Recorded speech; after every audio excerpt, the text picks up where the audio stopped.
Msemaji, pole kwa mchezo. Dabi ilikuwa ya aina yake. Siku hizi hakuna dabi ya wanawake wala wanaume. Tunaona dabi kulikuwa leo imepigika hapa uwanjani. Unauzungumziaje kwanza mchezo? Mmeweza kupoteza 1-0. Mchezo kwa upande wako kama msemaji wa Simba, kwa inako ulikuwaje?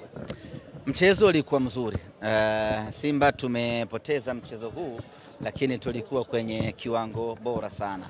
Iko michezo ambayo Simba Queens tunashinda, lakini unaona papatu zinakuwa nyingi. Yani mnashinda kwa uzoefu na makosa mengi ya mpinzani. Mechi ya leo pamoja na kwamba tumepoteza, lakini tumeshuhudia ubora wa hali ya juu sana wa wachezaji wa Simba Queens.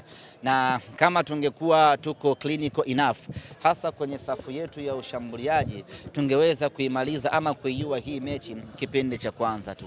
Kipindi cha kwanza tulikuwa bora sana, tumetengeneza nafasi nyingi sana, tumefanya kila kitu katika mchezo huu, lakini watu wetu wa mbele wakakosa nafasi nyingi ambazo zimetengenezwa. Yote kwa yote ikapelekea mchezo kuisha kwa Simba kufungwa 1-0. Sisi kupoteza 1-0 leo ni pigo kubwa, kwa sababu linayumbisha malengo yetu ya kupigania ubingwa msimu huu. Kwa kupoteza huku, maana yake ni kwamba tunakwenda kumpa faida zaidi mpinzani wetu ambaye ni JKT Tanzania kwenye kuania mbio za ubingwa. Lakini sisi Simba Queens hatujakata tamaa, bado tunao nafasi ya kuipigania Simba Queens kwenye mechi ambazo zimesalia. Na uzuri ni kwamba wapinzani ama mpinzani ambaye tunapigania naye ubingwa, kwa maana ya JKT Queens, bado tuna mchezo naye mmoja mkononi. Kwa hiyo mimi na yeye, kwa maana mimi na JKT ama sisi na JKT, ndiyo mechi itakwenda kuamua nani aondoke na ndoo msimu huu.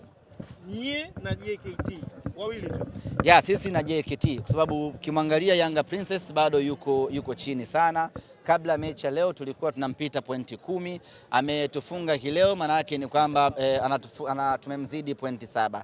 Pointi 7 ni gap kubwa sana kwenye ligi kama hii yenye ushindani. Kwa hiyo JKT kabla mechi ya leo tulikuwa tunamzidi alama 2. Kwa kupoteza huku, yeye akishinda mchezo wake, maana yake anakaa juu kwa alama 1. Kwa hiyo vita rasmi inakuwa ni baina ya Simba Sports Club na JKT Queens. Kwa Yanga Princess leo hiyo wameweza kushinda, wanacheza sana kwa uwanjani. Furaha ile ni kumfunga mtani na sio kwamba labda kuelekea katika kuchukua ubingwa. Sijajua wao furaha yao hasa ni ipi, lakini always timu ndogo inapoifunga timu kubwa lazima wapate furaha kama hiyo. Timu ndogo inapoifunga timu kubwa lazima wapate furaha kama hiyo. Lakini kwa maana ama ukiniambia wana ndoto za ubingwa ni ngumu mno. Kwa hiyo walichokifanya wao, wametimiza malengo yao. Malengo yao ni kumfunga Simba. Kwa hiyo wana kila sababu ya kusherehekea, na hiyo ni hulka ya timu ndogo. Anapofanikiwa kuifunga timu kubwa lazima aselebuke. Sisi tunarejea katika uwanja wa mazoezi na kuangalia mechi ya leo, pamoja na kwamba tulikuwa bora, lakini tumekosea wapi kiufundi na kuweza kuruhusu bao moja. Kwa ushindi wa 3 zimeisha.